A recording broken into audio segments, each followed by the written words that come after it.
Yes, nouveau vlog aujourd'hui sur une règle qui est toute simple. Ça va être une vidéo très rapide, je pense. Cette règle s'appelle, alors avant tout, à quoi elle sert, hein, cette règle-là?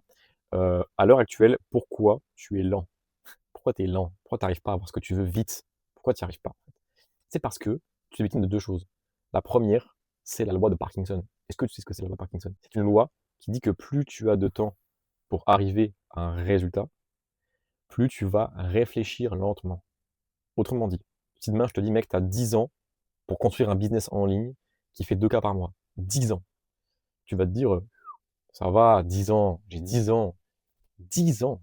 C'est probable que tu fasses rien pendant 5 ans, hein, voire même 6, voire 7, et que tu commences à t'activer un peu, au bout de la 7e année, 8e, 9e, voire peut-être même dans la 10e année, et que tu commences un peu à te chier dessus en fin de parcours parce que tu as pas fait grand chose en amont. C'est comme à l'époque, du collège ou du lycée, tu as la prof de maths qui donne un DM à faire, elle te dit, «Oh c'est bon, le DM elle rentre dans 2 semaines», tu vas rien foutre. Tu vas rien faire, et 3 jours avant, tu vas le faire en speed pour, rendre quelque chose et pas avoir une note de nul, tu vois? Voilà, bon, peut-être que tout le monde ne perd pas comme ça, mais en tout cas, c'est ce que la majorité des gens font parce que c'est normal, en fait. Plus tu as de temps pour faire quelque chose, moins tu vas te presser. Parce que: «Oh, j'ai le temps. Oh, ça va, 2 semaines. Oh, c'est bon, j'ai 10 ans». Non. Enfin si, mais non, en fait. Cette loi donc, est terrible, puisque plus l'échéance est longue, plus tu vas rien faire. Quel est donc le contraire de cette loi? D'accord? Eh bah, il y a pas de nom. Il y a pas de nom, et cette loi-là, en fait, ça te dit: «Bah, tout ce que tu pensais faire en 10 ans, fais-le en 1 an». En tout cas, ce que tu te fixes comme objectif à 10 ans, fixe-toi-les sur 1 an. Par exemple, faire 300 000 € de chiffre d'affaires avec ma boîte, tu mets pas ça pour, 2030, tu mets ça pour 2026. Oh! Ah ouais, ça pique. Comment je vais faire maintenant?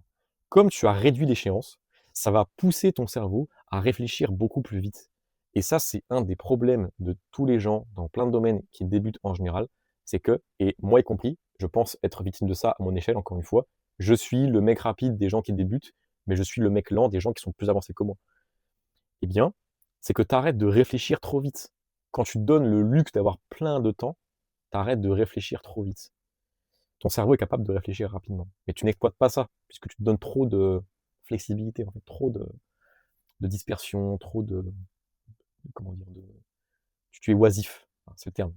Tu vis dans l'oisiveté, et donc réduire l'échéance permet de réfléchir beaucoup plus vite, et quand tu te dis: «Ce que j'ai prévu de faire en 3600 jours, je le fais en 360», pour arrondir, tu vas commencer à gamberger beaucoup plus rapidement et à te dire: «OK, qu'est-ce qu'il est essentiel de faire? C'est quoi la priorité?» OK. Là, c'est un crossover entre loi de Parkinson et The One Thing de, j'ai même plus le nom du mec, de l'écrivain là. C'est un bouquin, hein, The One Thing, qui te pousse à adopter une approche essentialiste. Donc, te focaliser sur la seule et unique action à répéter tous les jours pour que tu puisses parvenir rapidement au résultat attendu. Alors, quand tu crées un business, tu as plein de trucs à faire. Donc le One Thing, un peu complexe au début.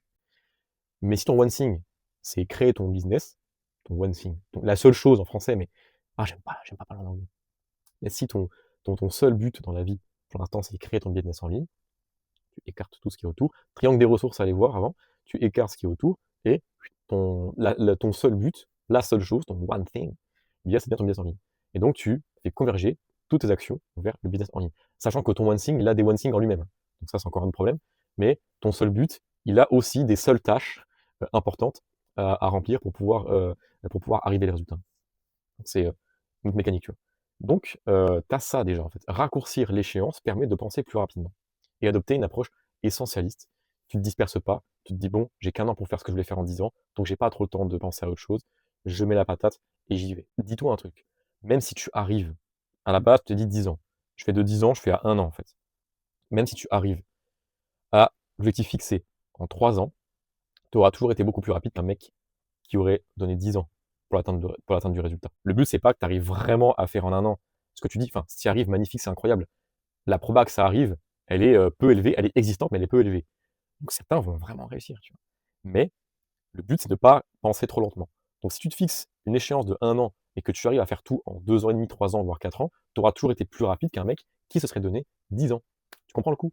Et donc le corollaire de cette règle-là, c'est la 10X rule. Donc une des règles de Grant Cardone. Grant Cardone, c'était un businessman de fou furieux qui a tapé le milliard d'ailleurs. une règle qui est très simple qui dit que quand tu as atteint un nouveau palier, donc un objectif X, ne cherche pas à faire 2 fois plus, mais 10 fois plus, pour la même raison. En fait, c'est plus simple de faire x10 que de faire x2, d'où le nom 10x rule, donc la règle des 10 fois. Parce que le mec qui se contente de faire du x2, pareil que Parkinson, il réfléchit pas assez vite, il input pas assez vite parce que le x2, c'est vachement lent comme progression. C'est vachement lent. Et quand tu fais tout le temps du x10 sur ce que tu fais, comme tu penses à une grande échelle, même si en tentant de faire du x10, tu fais du x4, tu auras toujours été plus rapide qu'un mec qui se contentait que du x2. Tout simplement.